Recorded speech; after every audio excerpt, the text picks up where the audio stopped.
പരാതി കൊടുക്കട്ടെ, നിയമത്തിലേക്ക് പോട്ടെ. പക്ഷെ കാഫിർ സ്ക്രീൻ ഷോട്ട് നിന്ന പോലെ നിൽക്കരുത്.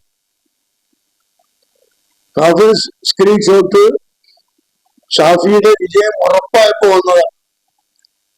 അതേക്കുറിച്ച് അന്വേഷണം നടത്തി സൈബർ സഖാക്കളെ മുഴുവൻ തിരിച്ചറിഞ്ഞു.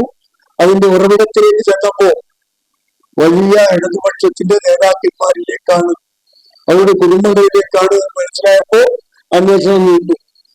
അതുപോലെ ഈ സ്ഥാനാർത്ഥിയുടെ ഇടതുമുന്നണിയുടെ സംസ്ഥാന കൺവീനറാണ്, 3 തവണ അവിടെ MLA ആയ വ്യക്തിയാണ്. പരാജയം കൺമുമ്പിൽ കണ്ടപ്പോൾ ഇബ്രാഹിണ്ടായിട്ടുണ്ടാകാം. അതിന്റെ ഫലമായി വന്ന വ്യാജ ജാതീയമായ വംശീയമായ ആരോപണങ്ങൾക്കെതിരെ ഞങ്ങൾ പരാതി കൊടുത്തിട്ടുണ്ട്. ആ പരാതി അന്വേഷിക്കട്ടെ നീതിപൂർവ്വം. ഇല്ലെങ്കിൽ 2 മാസം കഴിഞ്ഞാൽ ബുദ്ധിമുട്ടല്ല, ഞങ്ങൾ അന്വേഷിച്ചോളാം. ഏതായിരുന്നാലും ഈ കുറ്റവാളികളെ മുഴുവൻ നിയമത്തിന്റെ മുമ്പിൽ കൊണ്ടുവരണം എന്ന് തന്നെയാണ് ഞങ്ങൾ പറയുന്നത്.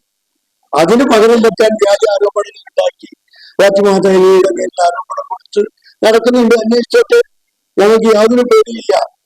ഇടതുപക്ഷത്തെ പോലെ ഞങ്ങൾക്ക് അന്വേഷണത്തെ ഭയപ്പെടുന്നില്ല.